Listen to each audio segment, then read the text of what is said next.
ये आकाशवाणी है। विशेष कार्यक्रम के अंतर्गत प्रस्तुत है एक कदम और बुजुर्गों के लिए श्रृंखला की पहली कड़ी, बुजुर्गों के स्वास्थ्य की देखभाल। आज के स्वास्थ्य विशेषज्ञ हैं नई दिल्ली प्राइमस अस्पताल के डॉक्टर विजय कुमार गुर्जर।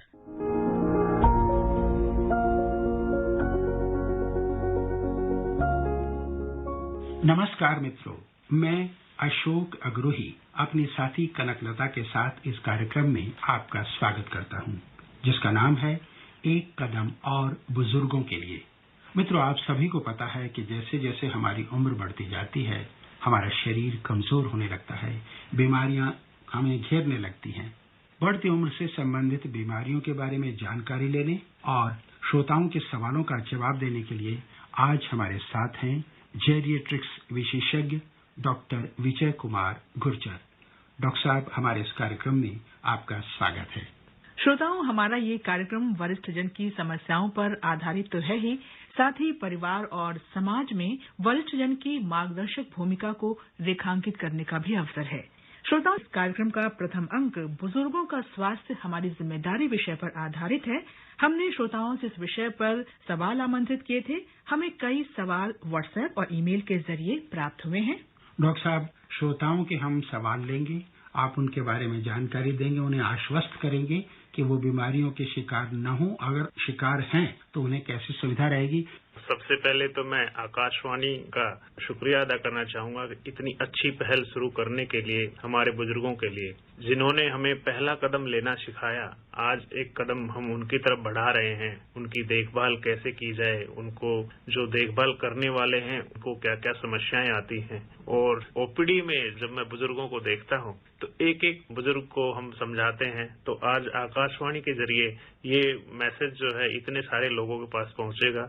नमस्ते, मैं कोलकाता से बोल रही हूँ, मिसेस शुक्लाधर, रिटायर्ड टीचर, उम्र है 83 साल। मेरा प्रश्न है, ऐसे कौन कौन सी बीमारियां हैं जो उम्र के साथ साथ शरीर को घेर लेती है? अगर हम सिर से अगर पैर तक शुरू करें तो फिर हमारी आंखें आती हैं, आंख दिखना कम हो जाता है बुजुर्गों को। जो सफेद मोतिया और काला मोतिया की जो समस्या है आज हमारे देश में, जैसे आपको पता है कि शुगर की बीमारी, बीपी की बीमारी इतनी ज्यादा बढ़ गई है, उससे धीरे धीरे लोगों का विजन कम होता जाता है और बहुत से लोग इसको इग्नोर कर देते हैं। आंखें अगर रेगुलर चेकअप ना किए जाएं तो उनमें समस्या बढ़ती जाती है और अंधापन तक हो सकता है। मेरा नाम रत्नाकर जोशी है, उम्र 62, धारवाड़ से बात कर रहा हूँ। मेरा प्रश्न है, बुढ़ापे में नजर कमजोर होता है, कई बार मोतिया बिंदु भी हो जाता है, ऐसे में क्या करूँ? मोतियाबिंद जो बहुत बड़ी समस्या होती है। कहते हैं कि सफेद मोतियाबिंद का तो इलाज है, लेकिन काला मोतिया जो होता है उसका इलाज नहीं है। सफेद मोतिया जो है वो धीरे धीरे होता है, तो उसका जो लेंस बदल के जो है इलाज होता है। काला मोतिया है उसका भी इलाज है, उसकी समय पर जांच होनी जरूरी है। और अगर आप उसे नजरअंदाज करते रहते हैं तो फिर आपकी धीरे धीरे नजर चली जाती है। तो उसे टाइम पे उसकी जांच होनी जरूरी है और फिर उसका इलाज जो है उसका संभव है। ऐसा नहीं है कि वो लाइलाज है। मतलब 60 साल की उम्र के बाद हर किसी को ये जांच हमेशा करानी चाहिए? बिल्कुल रेगुलर इंटरवल पे करानी चाहिए। जैसे हम डायबिटीज वाले मरीजों के लिए बोलते हैं कि 1 साल में उन्हें अपनी आंखों की जांच जरूर करवानी चाहिए। ये नहीं कि आप सिर्फ चश्मे की दुकान पे जाकर अपना चश्मे का नंबर चेक करा लेते हैं, उससे पूरी जांच नहीं हो पाती है। जो चश्मे का नंबर सिर्फ चेक किया जाता है, तो आपको जो नेत्र रोग विशेषज्ञ जो हैं, ऑप्थेल्मोलॉजिस्ट जो होते हैं, वहां पे आपको इसकी पूरी जांच करानी चाहिए, जिसमें आपका आई का प्रेशर वगैरह देखा जाता है, पीछे पर्दे की जांच की जाती है, जिससे कि आप में अगर उसके लक्षण हैं तो उनको समय से उनकी जांच करने पर उसका इलाज संभव है। डॉक्टर साहब, अभी बात चल रही है बढ़ती उम्र के साथ सबसे बड़ी समस्या आती है जोड़ों में दर्द की, हड्डियों में कमजोरी की, और उनको चलने फिरने में और रोजमर्रा के काम करने में भी बहुत दिक्कत आती है। मैं हमसा गौतम शिमला से बोल रही हूँ और मेरी उम्र 73 वर्ष है। बढ़ती उम्र का हड्डियों पर सबसे ज्यादा असर होता है और जोड़ों में दर्द भी रहता है। तो इससे कैसे छुटकारा पाया जा सकता है? किसी भी बुजुर्ग से मैं अगर पूछता हूँ कि वो अपने जीवन को कैसा जीना चाहते हैं, तो वो ये कहते हैं कि मैं इंडिपेंडेंट रहना चाहता हूँ अपने अंतिम दिन तक।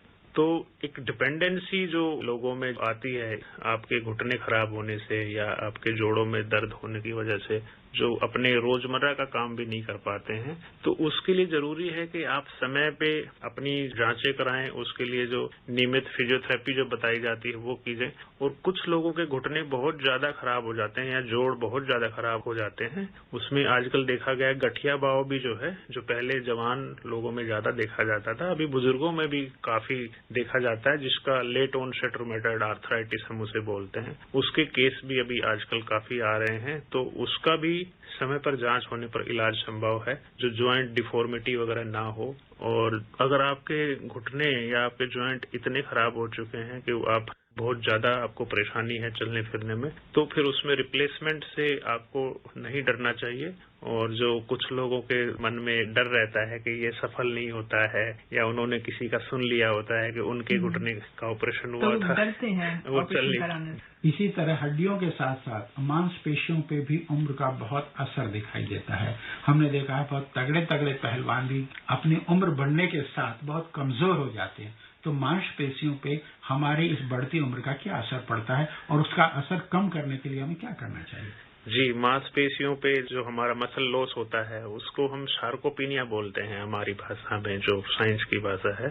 जो बड़े बड़े पहलवान भी हैं उनकी जो मसल लॉस हो जाता है वो इसलिए हो जाता है कि वो एक उम्र के बाद जो है अपना उन मसल्स का यूज करना बंद हो जाता है उनका। तो व्यायाम करना जरूरी है। व्यायाम करना जरूरी है। और आप ये ना सोचें कि 60 साल के बाद आप एक्सरसाइज नहीं कर सकते, आप जिम नहीं कर सकते हैं। जिम भी जा सकते हैं। बिल्कुल जिम भी जा सकते हैं। और अभी बहुत से आपने देखे होंगे कि लोग ऐसे ऐसे अखबारों में पढ़ा होगा कि ऐसे ऐसे बॉडी बिल्डर्स हैं। अब दादी चंद्रो तोमर है, उनका उदाहरण तो सबके सामने है। अभी भगवानी देवी जी का उदाहरण सबके सामने है। बिल्कुल। तो उम्र तो सिर्फ एक नंबर है। जी। इस सारी प्रक्रिया में योग क्या भूमिका अदा कर सकता है? योग का तो हमारे देश में या पूरी दुनिया में जो है एक बहुत ज्यादा महत्व है। और योग हमारा देश द्वारा दिया गया गिफ्ट है जो पूरे दुनिया को हमने दिया है। तो योग जो है प्रिवेंटिव जो हम बोलते हैं, बीमारी आने ही ना दे। Yoga is a way of life. जो आयुर्वेदा और योगा जो है, आप देखिए बहुत सारी बीमारियां हमारी लाइफस्टाइल से ही जुड़ी हुई हैं। जी। तो अगर नियमित जो योगा करते हैं उनके शरीर का हर अंग जो हम बताते हैं, हर अंग उनका स्वस्थ रहता है। उनका 80 इयर्स की उम्र में भी जो है शरीर लचीला रहता है, जितना कि 18 साल के बच्चे का फिर नहीं होता है। कई वृद्धों में देखा गया उन्हें सुनने की काफी समस्या हो जाती है। जैसे जैसे उम्र बढ़ती है उन्हें सुनाई पड़ना बंद हो जाता है। और यहाँ तक कि जो सुनने के लिए जो मशीन लगाते हैं कान की, वो भी शायद अपना असर नहीं दिखा पाती। तो काफी कठिनाई होती है। इसका कुछ आप बताएंगे इलाज? जी बिल्कुल। मैं ये समस्या रोज ही जो बुजुर्ग मेरे पास आते हैं उनमें देखता हूँ कि जैसे हम चश्मे के लिए तो हमारा कंप्लायंस है, मतलब चश्मा लगाने में बहुत ज्यादा असुविधा नहीं होती है।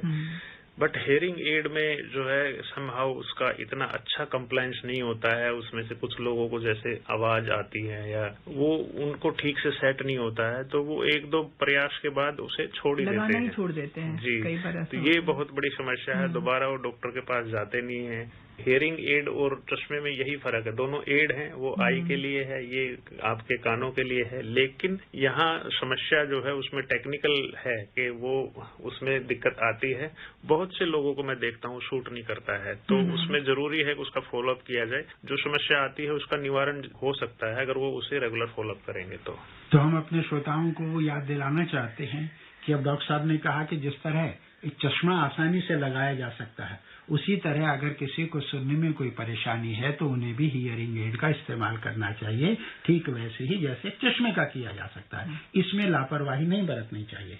क्यों डॉक्टर साहब, मैं सही हूँ ना? जी बिल्कुल, आप सही हैं। और इसके साथ मैं ये भी जोड़ना चाहूंगा, अगर आप सुनना ही छोड़ देंगे तो आपका दिमाग आधा जो है वैसे ही इनएक्टिव हो जाएगा। क्योंकि जब आप सुनते हैं तभी आपका दिमाग भी काम कर रहा होता है। और ये देखा गया है कि उन लोगों में फिर डिमेंशिया और जो भूलने वाली समस्या है वो ज्यादा हो जाती है। तो इससे बचने के लिए भी जरूरी है कि आप सुनने की मशीन कानों में लगाएं अगर आपको कम सुनाई पड़ रहा है तो। और डॉक्टर की सलाह लेने में कोई बुराई नहीं है, इसमें कोई हिचकिचाने की जरूरत नहीं है। देखिए हमारा प्रोग्राम कैसे सुनेंगे अगर आपको हियरिंग एड नहीं होगा तो। अच्छा डॉक्टर साहब, बात चली थी लाइफ स्टाइल की अभी, उसमें खान पान का बड़ा जिक्र होता है। और बुढ़ापे में आमतौर पर देखा गया है कि जैसे जैसे व्यक्ति की उम्र बढ़ती है उस पे खाने पे बंदिशें लगती हैं, लेकिन उसका स्वाद के लिए मन ज्यादा तड़पता है। एक तरफ तो दांत गिर जाते हैं लेकिन जीभ मांगती है स्वाद। पाचन तंत्र पर बहुत असर पड़ता है।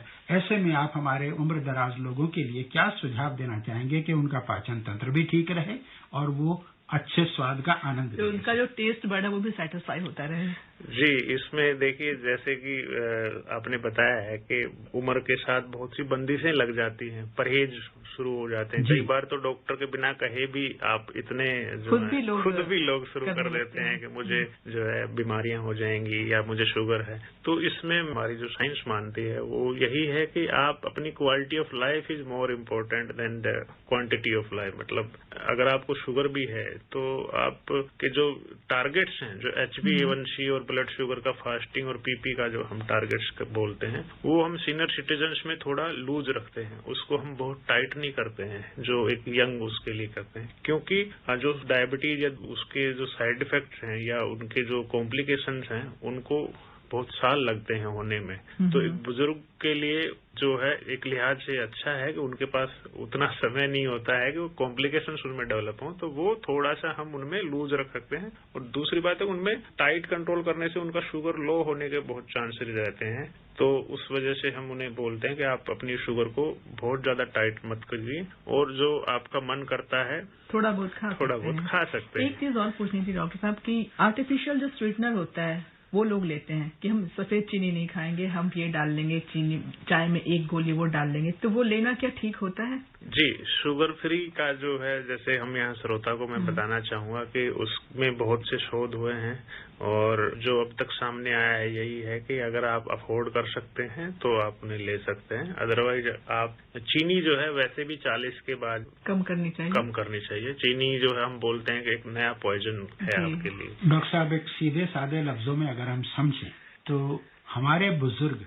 खाना खा सकते हैं, उतने नियंत्रण की आवश्यकता नहीं है, लेकिन इतना नियंत्रण जरूरी है ताकि सेहत में कहीं बीमारी कोई ऐसी पैदा ना हो, ऐसा समझ सकते हैं? बिल्कुल सर, मैं उदाहरण के साथ आपको समझाना चाहूंगा। अभी मेरे पास ओपीडी में एक मरीज है तो आम के बहुत शौकीन है।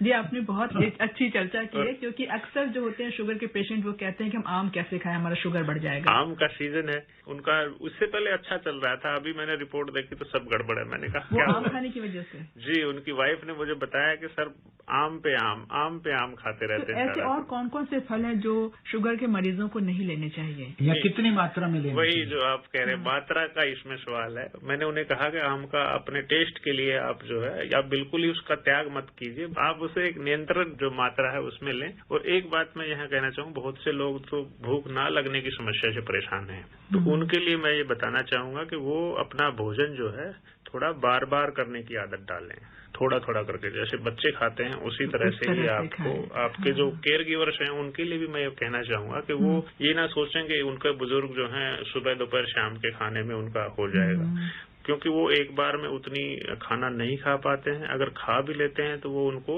डिस्कम्फर्ट करता है, उनके पेट फूला रहता है, गैस की समस्या होती है। तो अगर वे थोड़े थोड़े अंतराल पर खाएंगे तो ऐसी समस्या नहीं होगी उन्हें? जी, वो थोड़े थोड़े अंतराल पे मैंने देखा है कि बहुत से बुजुर्ग जो हैं उनके केयर गिवर्स बहुत अच्छे होते हैं, तो उन्हें समय समय पे थोड़ा थोड़ा करके जो है 6 बार 7 बार जो है उनका फिक्स कर रखा है उन्होंने कि इस समय ये देंगे, इस समय ये देंगे, तो बहुत अच्छे से उन्हें भूख भी लगती है, उनके टेस्ट बड भी अच्छे रहते हैं। बहुत अच्छी बात बताई। इसी से संबंधित एक और बात दिमाग में आती है कि जो लोग दूध लेते हैं, दूध लेने में क्या टोन्ड दूध लेना चाहिए या स्टैंडर्ड लेना चाहिए या कैसा दूध लेना चाहिए? दूध के बारे में ये है कि अगर दूध आपको पचता है तो आप दूध ले सकते हैं।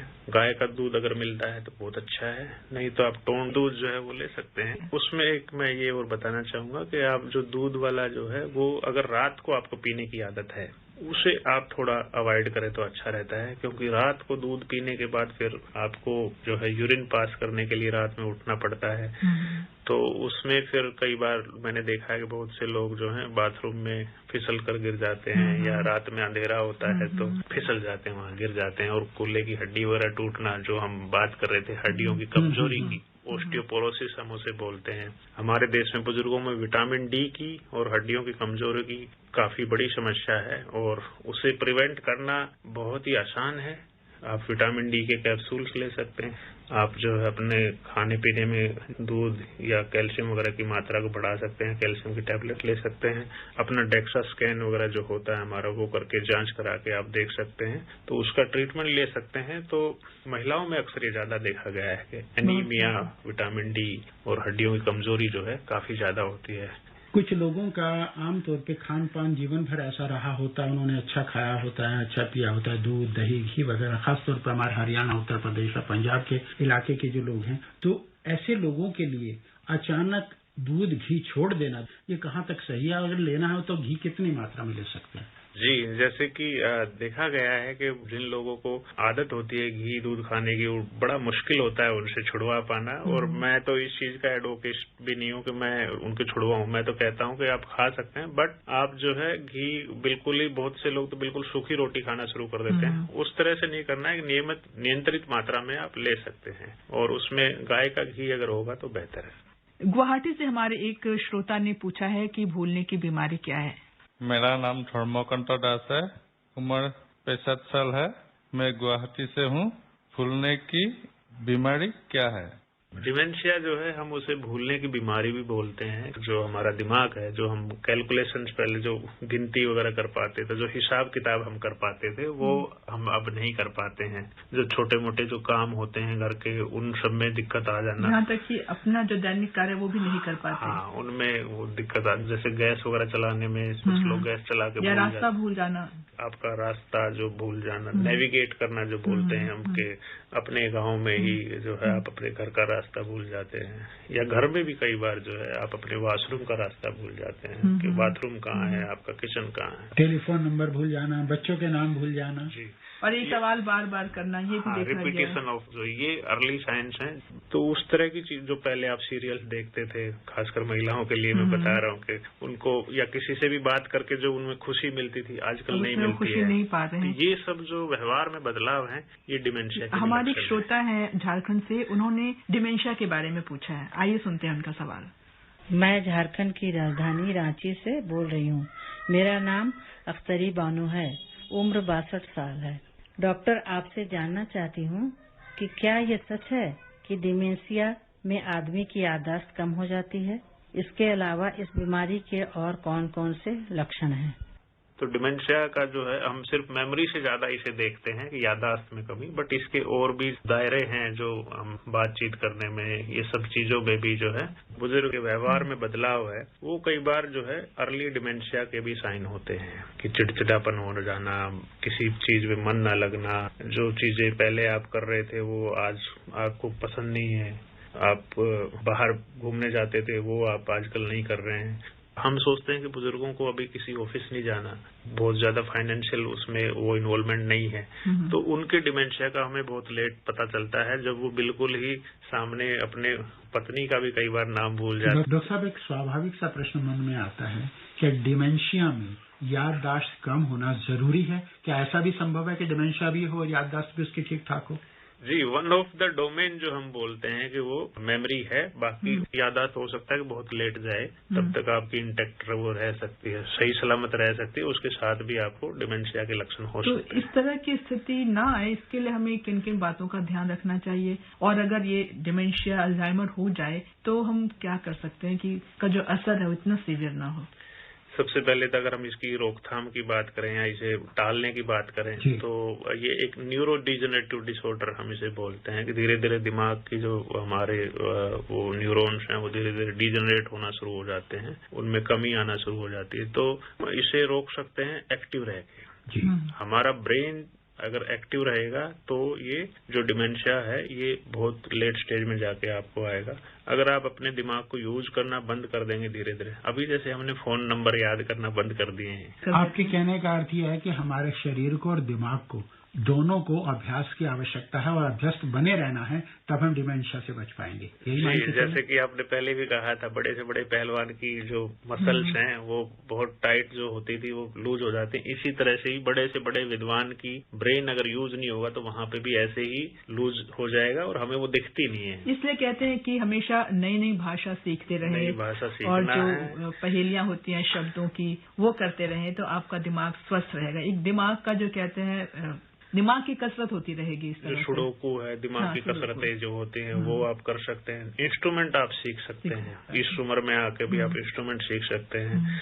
और जो बहुत राइट हैंड से लिखते हैं वो लेफ्ट हैंड से अपना लिखने की प्रैक्टिस शुरू कर सकते हैं, क्योंकि हमारे जो दिमाग का हिस्सा है लेफ्ट और राइट दो में बटा होता है। अगर मैं राइट हैंडेड हूँ तो मेरा लेफ्ट साइड का जो ब्रेन है वो ज्यादा एक्टिव है और राइट वाला कुछ चीजों में ही यूज होता है। अगर मैं अब लेफ्ट हैंड से अगर काम करना शुरू करूंगा तो मेरा राइट वाला हिस्सा भी जो है थोड़ा। तो सब ये तो है कि जो समस्या हो गई अब उसका समाधान करना है, लेकिन समस्या ही न हो इसके लिए हमारे युवा साथियों को, युवा श्रोताओं को आप क्या सलाह देना चाहेंगे कि वो इस तरह की समस्याओं से बचे रहें या समस्या हो तो कम हो?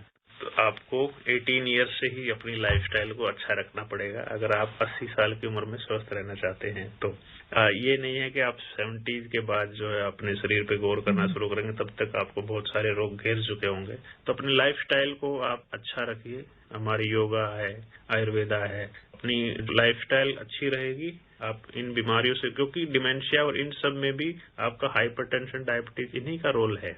ये मानसिक तनाव का भी संबंध होता है डिमेंशिया से?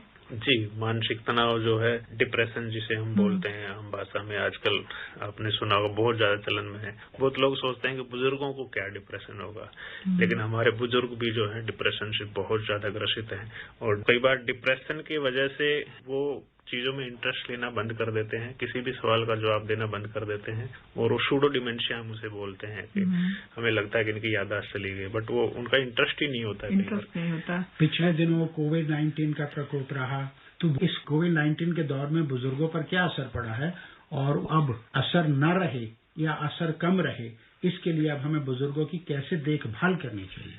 कोरोना तो सबसे पहले बुजुर्गों पे ही इसकी आफत गिरी थी। आते ही जो है बुजुर्गों को ही घर में जो कैद होना पड़ा बचने के लिए। और आज मैं ओपीडी में देखता हूँ बहुत से लोग बुजुर्ग जो हैं हमारे, इतने समय के बाद आज वो घर से बाहर निकले हैं। उनके इलाज पर भी उसका बहुत प्रभाव पड़ा है, उनकी निजी जिंदगी जो है उस पर तो बहुत ज्यादा प्रभाव पड़ा है। अकेलापन, जो बहुत से बुजुर्ग लोग जो एक्टिव थे, पार्क में जाते थे, उनका एक सपोर्ट ग्रुप था, उसमें बातचीत करते थे, उनकी इच्छा है वो लोगों के पास जाएं, उनसे बैठे बात करें, तो ये बहुत बड़ा दुष्प्रभाव। अभी डॉक्टर साहब हम ये जानना चाहेंगे कि संगीत की क्या भूमिका हो सकती है कि उम्र का असर कम दिखाई दे?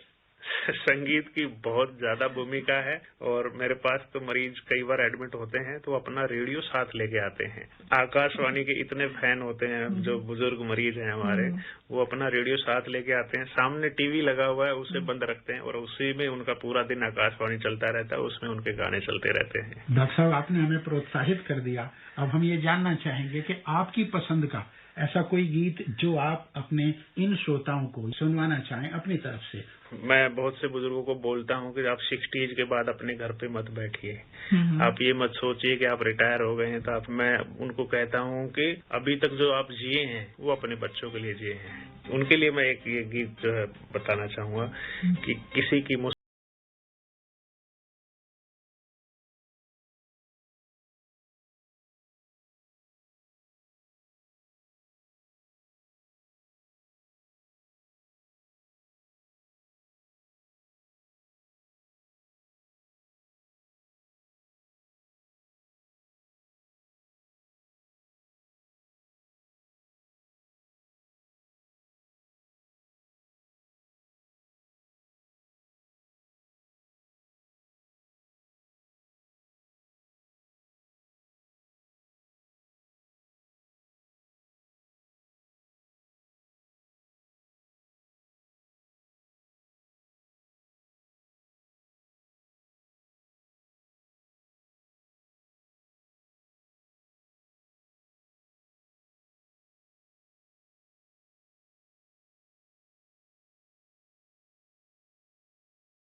की देखभाल करते हैं घर वाले लोग, कई बार वो भी मानसिक अवसाद से ग्रसित हो जाते हैं क्योंकि मरीज की हालत में कोई सुधार नहीं दिखता।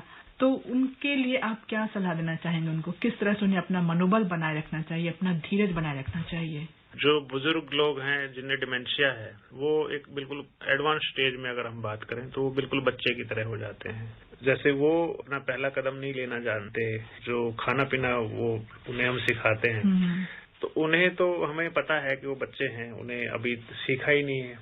बट यहाँ पर केयर गिवर को फ्रस्ट्रेशन आती है कि ये कैसे भूल गए, इन्होंने तो मुझे खाना सिखाया था, आज ये खाना इधर उधर गिरा देते हैं, अपने कपड़े गंदे कर लेते हैं, कहीं रेस्टोरेंट में नहीं जा पाते हैं वो इस वजह से। तो ये एक फ्रस्ट्रेशन उनमें धीरे धीरे आ जाती है। यहाँ हम अपना ये जो कार्यक्रम सुन रहे हैं, इनमें हमारे जो युवा श्रोता हैं उनसे एक निवेदन करना चाहूंगा कि वो अपने बुजुर्गों का ध्यान रखें, अपने माता पिता का ध्यान रखें, घर परिवार में जिनकी उम्र ज्यादा है, जिनको किसी तरह की कमजोरी है, उनका ध्यान रखें, क्योंकि ये जो बढ़ती उम्र है ये जीवन की एक शाम है जो सभी के जीवन में आती है और एक दिन उनके जीवन में भी आएगी। इसलिए जरूरी है कि जो बुजुर्ग हैं उनका सम्मान कीजिए, उन्हें आदर दीजिए, उनकी देखभाल कीजिए और उनकी देखभाल करेंगे, उनका आदर सम्मान करेंगे तो आपको उनका आशीर्वाद मिलेगा और आपके बच्चों को अच्छे संस्कार मिलेंगे, क्योंकि ये जो बुजुर्ग हैं ये हमारे लिए एक छायादार वृक्ष की तरह हैं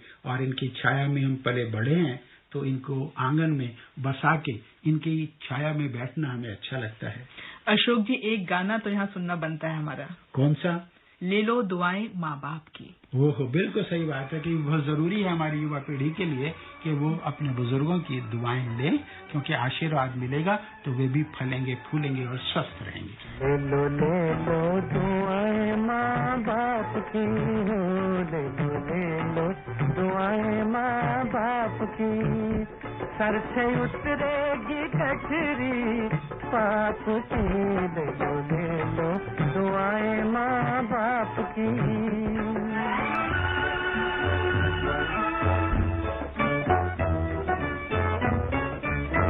गोद में माँ की आँख खुली, जग देखा बाप के कंधे चढ़ के, सेवा बड़ी न होगी कोई इन दोनों की, सेवा से बढ़ के इन दोनों की, सेवा से बढ़ के ले लो दुआएं माँ बाप की।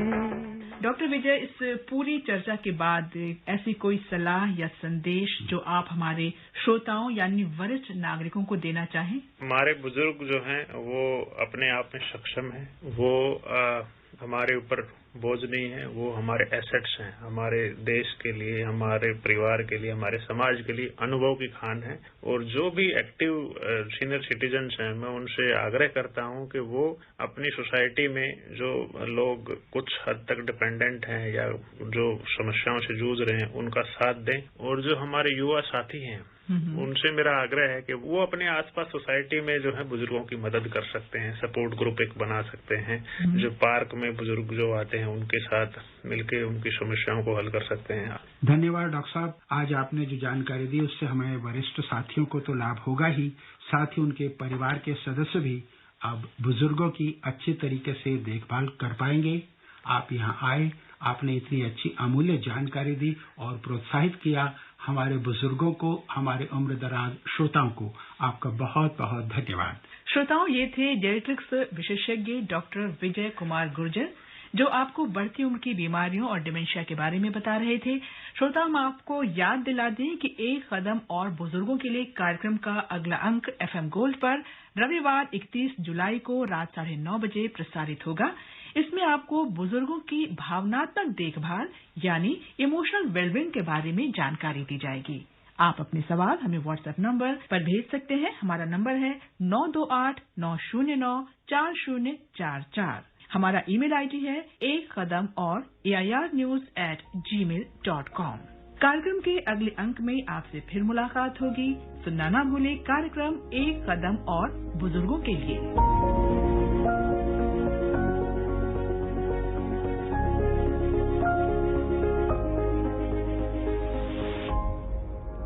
विशेष कार्यक्रम के अंतर्गत अभी आप सुन रहे थे एक कदम और बुजुर्गों के लिए श्रृंखला की पहली कड़ी, बुजुर्गों के स्वास्थ्य की देखभाल। आज के स्वास्थ्य विशेषज्ञ थे नई दिल्ली प्राइमस अस्पताल के डॉक्टर विजय कुमार गुर्जर।